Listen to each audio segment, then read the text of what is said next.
So அடுத்து நம்ம பார்க்க இருக்கக்கூடிய டாபிக் அப்படின்னு பார்த்தோம் அப்படின்னா தன்னாட்சி இயக்கம் அப்படின்றாங்க.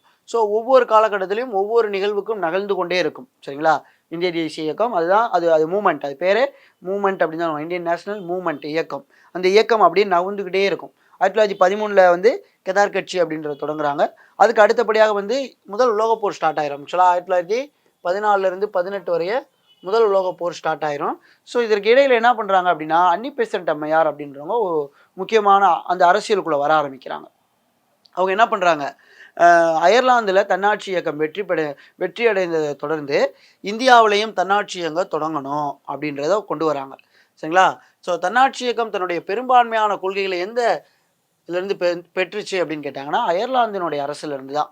தன்னாட்சி இயக்கம் தன்னுடைய பெரும்பான்மையான கொள்கைகள் அயர்லாந்திலிருந்து எடுக்கப்பட்டது அப்படின்னு சொல்கிறாங்க. தன்னாட்சி இயக்கம் அப்படின்னா என்ன அர்த்தங்க அப்படின்னு கேட்டாங்கன்னா அரசியலமைப்பு வழிகளை பயன்படுத்தி பிரிட்டிஷ் பேரரசிற்குள் தன்னாட்சி அடைவது. அரசியலமைப்பு வழிகளை பயன்படுத்தி பிரிட்டிஷ் பேரரசிற்குள்ளேயே நாங்கள் ஆட்சி செய்யணும். பிரிட்டிஷ் அரசு இருக்கும், ஆனால் நாங்கள் இண்டிவிஜுவலாக ஆட்சி பண்ணிக்கிறதுக்கு பேர் தான் தன்னாட்சி அப்படின்னு சொல்கிறாங்க. சரிங்களா? ஸோ இந்த தன்னாட்சி இயக்கம் தொடங்கின அன்னி பெசன்ட் அம்மையார் வந்து ஒரு 2 பத்திரிகைகள் தொடங்கியிருப்பாங்க. முக்கியமான பத்திரிகை 1914 தி காமன்வீல். சரிங்களா?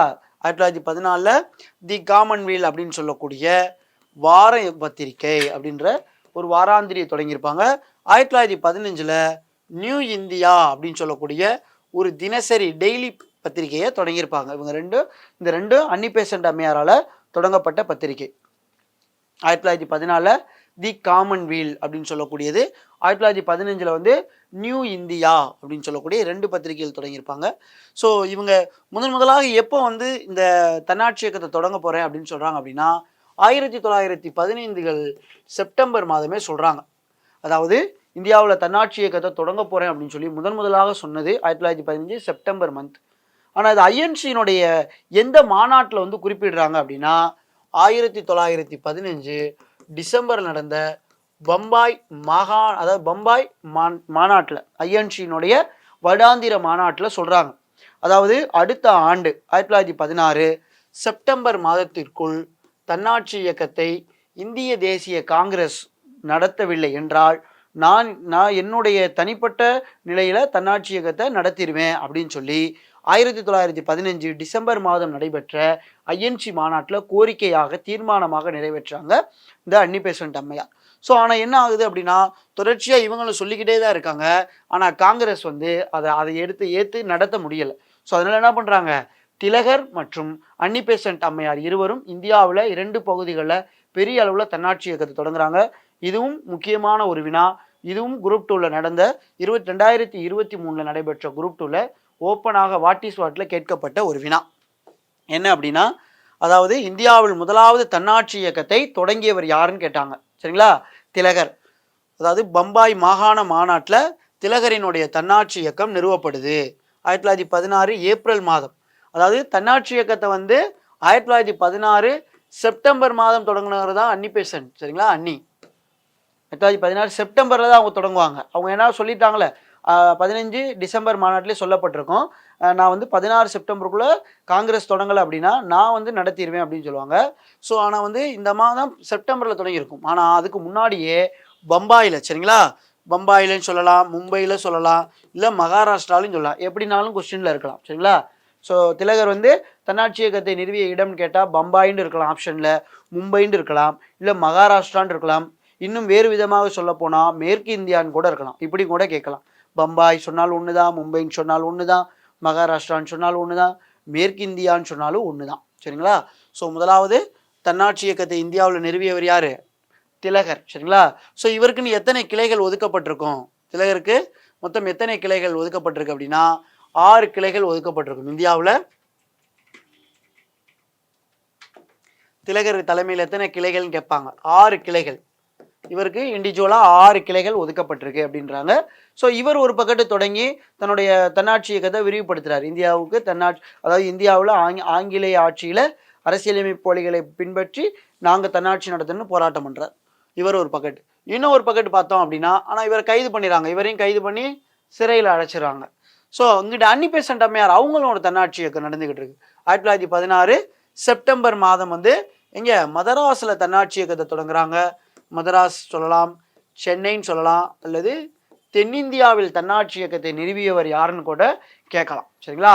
1916 செப்டம்பர் மாதம் அன்னி பெசன்ட் வந்து தென்னிந்தியாவில் தொடங்குறாங்க, சென்னையில், மதராஸில். சரிங்களா? ஸோ இதெல்லாம் தவிர்த்துட்டு ஒரு வினா கேட்குறாங்க. அதாவது அமெரிக்காவில் தன்னாட்சி இயக்கத்தை தொடங்கியவர் யாருன்னு சொல்லி ஒரு வினா கேட்கப்பட்டிருக்கு. டிஎன்பிஎஸ்சி ப்ரீவியஸ் இயர் கொஸ்டின்ல அமெரிக்காவில் தன்னாட்சி இயக்கத்தை தொடங்கியவர் யாருன்னு கேட்டிருக்காங்க. சரிங்களா? லாலா லஜபதி ராய். சரிங்களா? ரொம்ப முக்கியமான வினா. அமெரிக்காவில் தன்னாட்சி இயக்கத்தை தொடங்கியவர் யாருன்னு கேட்டாங்கன்னா லாலா லஜபதி ராய் என்பவரால் தொடங்கப்பட்டிருக்கும். அமெரிக்காவில் தன்னாட்சி இயக்கத்தை தொடங்கியவர். சரி, இப்போ அன்னி பெசன்ட்டோடைய தன்னாட்சி இயக்கம் தொடங்கப்படுது. அன்னி பெசன்ட்டும் பல்வேறு பகுதிகளுக்கு போகிறாங்க. அப்படி ஒரு பகுதிகளுக்கு போகும்போது தான் 1917 ஜூலை மாதம் ஊட்டியில் உங்களை கைது செய்கிறாங்க. அன்னி பெசன்ட் எங்கே கைது செய்கிறாங்க? 1917 ஜூலை மாதம் ஊட்டியில் கைது செய்யப்படுறார். சரிங்களா? ஸோ அன்னி பெசன்ட்டோடைய கைதை கண்டித்து சர்பட்டத்தை திறந்தவர் யாருன்னு கேட்பாங்க. எஸ் சுப்பிரமணியம். அன்னி பெசன்ட்டோடைய கைதை கண்டித்து சர்பட்டத்தை திறந்தவர் யாருன்னு கேட்டாங்கன்னா சார் எஸ் சுப்பிரமணியம் என்பவரால் தன்னுடைய சர்பட்டத்தை திறக்கிறாரு. ஏன்னா அன்னி பெசன்ட்டை கைது பண்ணீங்க அப்படின்னு சொல்லி. ஸோ இவர் ஒரு மதுரையை சேர்ந்த ஒரு பிரபலமான ஒரு வழக்கறிஞர் சார் எஸ் சுப்பிரமணியம் அப்படின்னு சொல்லக்கூடியவர் அன்னி பெசன்ட் அம்மையாரின் கைதை கண்டித்து தன்னுடைய சர்பட்டத்தை திறந்தவர்.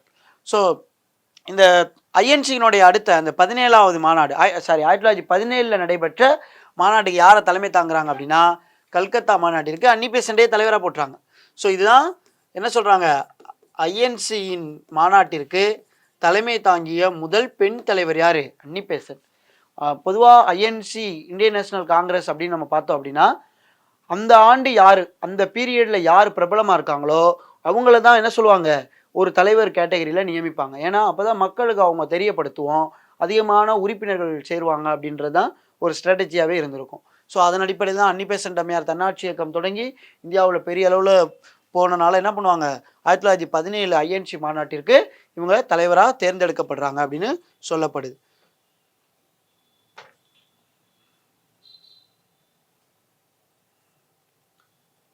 ஸோ இந்த அன்னி பெசன்ட் அம்மையாருடைய கூற்றுகள்லாம் இப்போ கேட்குறாங்க. சரிங்களா?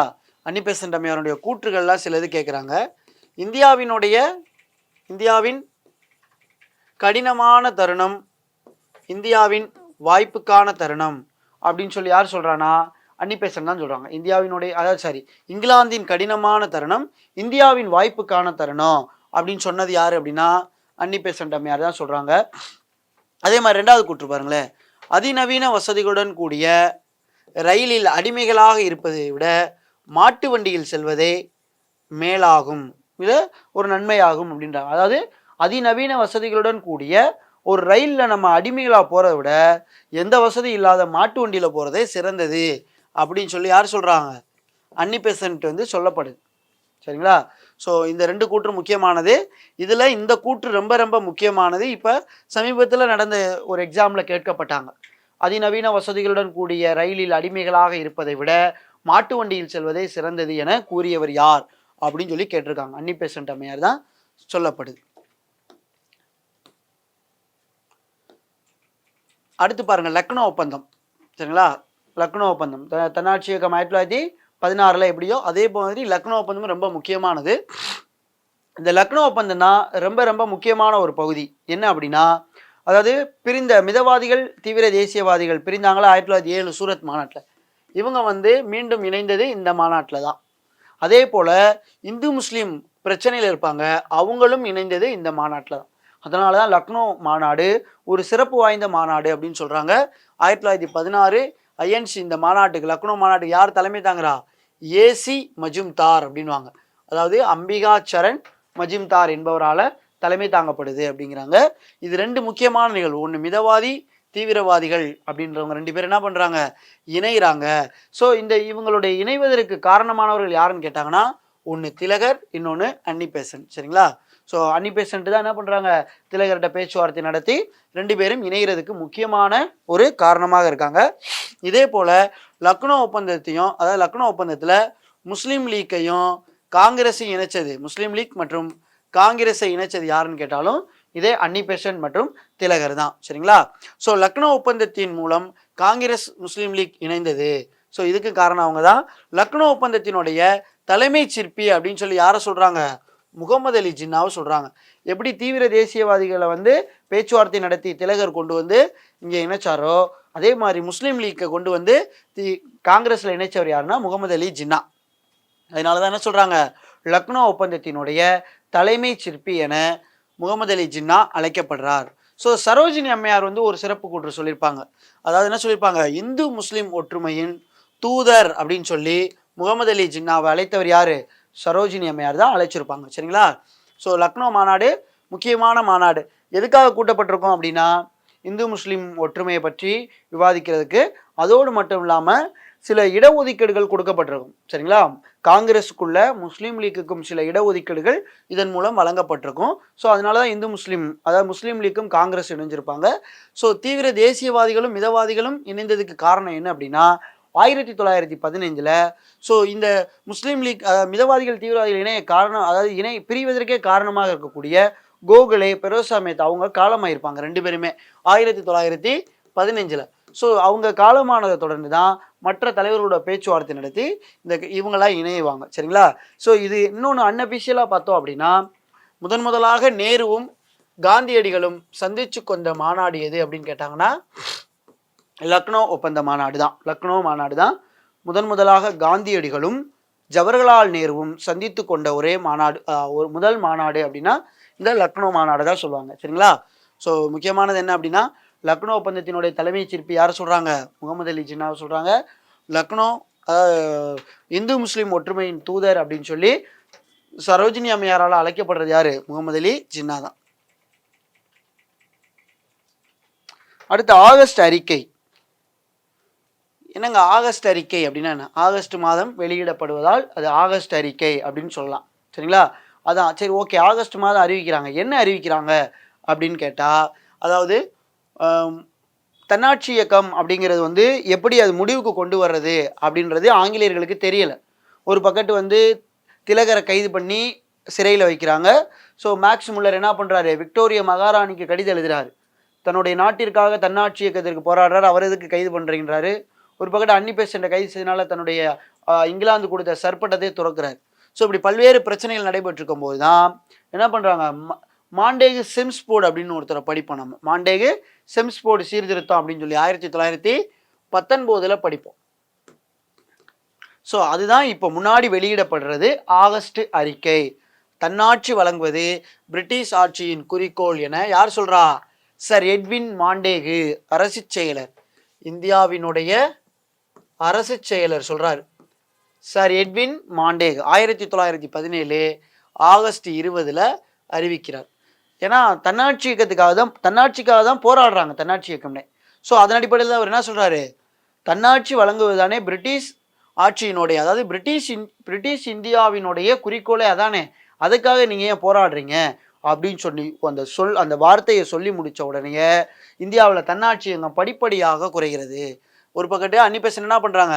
தன்னுடைய தன்னாட்சி இயக்கத்தை முடிச்சுட்டு தான் 1917 டிசம்பர் மாதம் கல்கத்தாவில் நடைபெற்ற ஐஎன்சி மாநாட்டுக்கு தலைமை தாங்குறாரு. இப்போ புரியுதா உங்களுக்கு? ஆகஸ்ட் 20 ஆகஸ்ட் அறிக்கையின் வெளியிடுறதுனால செப்டம்பர், அக்டோபர், நவம்பர், டிசம்பர் மாதம் இந்த மாநாட்டுக்கு தலைமை தாங்கிறாங்க அமைதியா. ஸோ ஒரு பக்கத்து அன்னி பெசன்ட் அம்மையாருடைய தன்னாட்சி இயக்கம் முடிவடையுது. அடுத்து பாருங்க, இந்தியன் அன்ரெஸ்ட் ஓய்வு இல்லாமல் இருக்காங்க இந்தியா அப்படின்ற புத்தகத்தினுடைய ஆசிரியர் வேலண்டைன் சிரோலி என்ன பண்ணுறான்? இந்தியன் அன்ரெஸ்ட் அப்படின்னு சொல்லி ஒரு புத்தகத்தை வெளியிடுறான். ஸோ இந்த புத்தகம் வந்து ஒரு அவமதிப்பாக இருப்பதால என்ன பண்ணுறாரு? திலகர் வழக்கு தொடுக்கிறார் பிரிட்டனுக்கு. ஸோ பிரிட்டனில் வந்து வழக்கு தொடுத்து ஸோ இந்த வழக்கை வந்து நடத்துறதுக்காக என்ன பண்ணுறாரு? பிரிட்டனுக்கு போயிடுறாரு. ஸோ ரெண்டு பேருமே என்ன பண்ணுறாங்க? படிப்படியாக இந்த தன்னாட்சி இயக்கத்திலிருந்து வீழ்ச்சி அடைய ஆரம்பிச்சிடுறாங்க. ஸோ தன்னாட்சி இயக்கம் என்ன பண்ணுறாங்க அப்படின்னா, அதாவது அது தோல்வி அடையலை, அது வந்து வெற்றியும் பெறலை அப்படின்னு சொல்லலாம். அதாவது அது எடுத்து சென்ற பாதைக்கு அது போயிடுச்சு அப்படின்னு தான் சொல்லப்படுது. ஸோ இந்த ஆகஸ்ட் அறிக்கையினுடைய வெளியீட்டின் அடிப்படையில் தன்னாட்சி இயக்கம் அப்படிங்கிறது என்ன பண்ணுது? முடிவடையுது. ஒன்று, இந்த தன்னாட்சி வழங்குவது தான் பிரிட்டிஷ் ஆட்சியின் குறிக்கோள் அப்படின்னு சொல்லி மாண்டேகு, சார் எட்வின் மாண்டேகு வெளியிட்டனால என்ன பண்ணுறாங்க? இந்த அன்னி பெசன்ட் அம்மையார் நிறுத்திக்கிறாங்க. இந்தியன் அன்ரெஸ்ட் என்ற புத்தகத்தினுடைய ஆசிரியர் வேலண்டைன் சிரோலிக்கு எதிராக தாம் தொடுத்த வழக்கை நடத்துவதற்கு திலகர் பிரிட்டனுக்கு போனனால என்ன பண்ணுறாங்க? இந்த தன்னாட்சி இயக்கம் அப்படிங்கிறது வீழ்ச்சி அடைய ஆரம்பிச்சிருது. ஓகேங்களா?